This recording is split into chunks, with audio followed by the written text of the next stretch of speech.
Salam semangat para penikmat semangkuk salad. Dulu waktu saya SD ada pelajaran pendidikan moral Pancasila. Dan biasanya kalau sudah berbicara tentang persatuan dan kesatuan, maka ilustrasinya adalah sapu lidi. Bagaimana dalam pelajaran itu diceritakan kalau satu batang lidi itu gampang dipatahkan.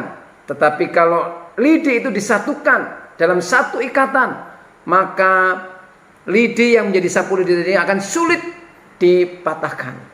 Itulah gambaran atau ilustrasi yang diberikan waktu saya belajar PMP tentang persatuan dan kesatuan.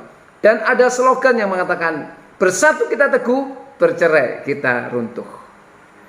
Ternyata dalam tradisi Yahudi, dalam perjanjian lama, ada gambaran yang semula membuat saya terkejut. Gambaran hidup yang bersatu, hidup dalam kerukunan itu justru digambarkan dengan sesuatu yang ketika saya membacanya, kok bisa ya? Apa hubungannya dua gambaran ini dengan hidup rukun? Mari kita membaca di dalam Mazmur 133 ayat 1 sampai ayat yang ketiga. Mazmur 133 berbunyi demikian. Sungguh alangkah baiknya dan indahnya apabila saudara-saudara diam bersama dengan rukun. Seperti minyak yang baik di atas kepala, meleleh ke janggut, yang meleleh ke janggut Harun dan ke leher jubahnya. Seperti embun gunung Hermon yang turun ke atas gunung-gunung Sion. Sebab kesanalah Tuhan memerintahkan berkat kehidupan untuk selama-lamanya.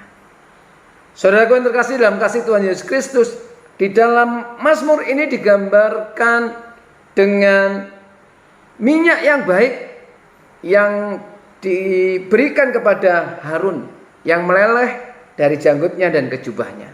Dan ini mengindikasikan ini adalah minyak urapan. Dan yang kedua digambarkan juga hidup yang rukun itu dengan embun gunung Hermon. Saudara yang terkasih dalam kasih Tuhan Yesus Kristus, apa hubungannya antara minyak urapan dan embun dengan hidup rukun?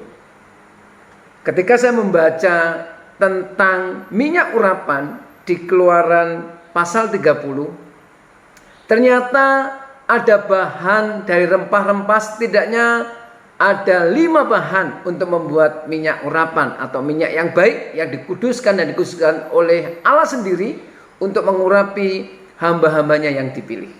Yang pertama ada mur, ada kayu manis, ada kayu teja, ada tebu, dan ada minyak zaitun. Setidaknya ada 5 material untuk membuat minyak urapan.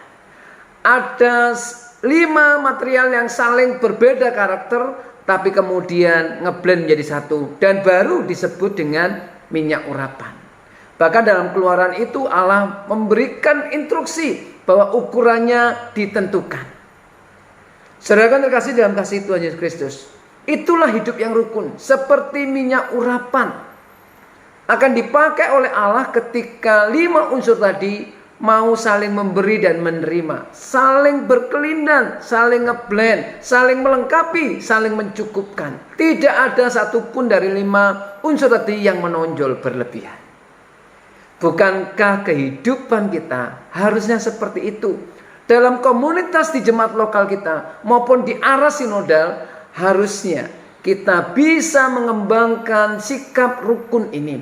Bahkan rukun ini bisa kita kembangkan menjadi karakter komunitas Kristiani kita. Baik di aras keluarga kita, di gereja lokal kita, maupun secara sinodal. Di keluarga, biarlah kita juga boleh saling berbagi rasa antara suami dan istri, antara orang tua dan anak, antara menantu dengan mertua, antara cucu dan kakek dan nenek. Bisa berbagi rasa, bisa saling mencukupkan dan saling melengkapi. Dalam tataran jemaat lokal, biarlah dengan segala kekurangan dan kelebihan kita mau hidup bersama, saling melengkapi, saling menguatkan, sekaligus saling mengingatkan, saling mencukupkan dan saling membutuhkan. Dan di arah sinodal, biarlah GGKMI yang ada dengan gereja-gereja rintisan yang dilakukan oleh PIPKA dengan lembaga-lembaga yang ada, MDS, Akademi Muria, kalau semua bisa memberikan yang terbaik, saling berkelindan dengan baik, saling melengkapi dengan baik, maka akan tercipta suasana yang rukun, bahkan dipakai Allah untuk kemuliaannya seperti minyak urapan yang dipakai secara khusus untuk mengurapi hamba-hambanya yang dipilih. Biarlah kehidupan di keluarga kita, kehidupan di jemaat lokal kita, kehidupan di arah sinodal kita, kita benar-benar mengikhtiarkan hidup rukun itu. Mengikhtiarkan hidup yang saling memberi dan mengasihi. Kalau itu ada, benar-benar kesanalah Tuhan akan memerintahkan berkat. Kesanalah kemana? Ke komunitas yang mau hidup dengan rukun. Ke komunitas yang mau berbagi. Ke komunitas yang benar-benar menjaga, bahkan mengikhtiarkan hidup rukun itu. Kesanalah Tuhan akan memerintahkan berkat. Dan yang kedua digambarkan dengan embun, Gunung Hermon. Gunung Hermon adalah gunung yang tertinggi di dataran Palestina dengan ketinggian sekitar 2.814 meter di atas permukaan laut.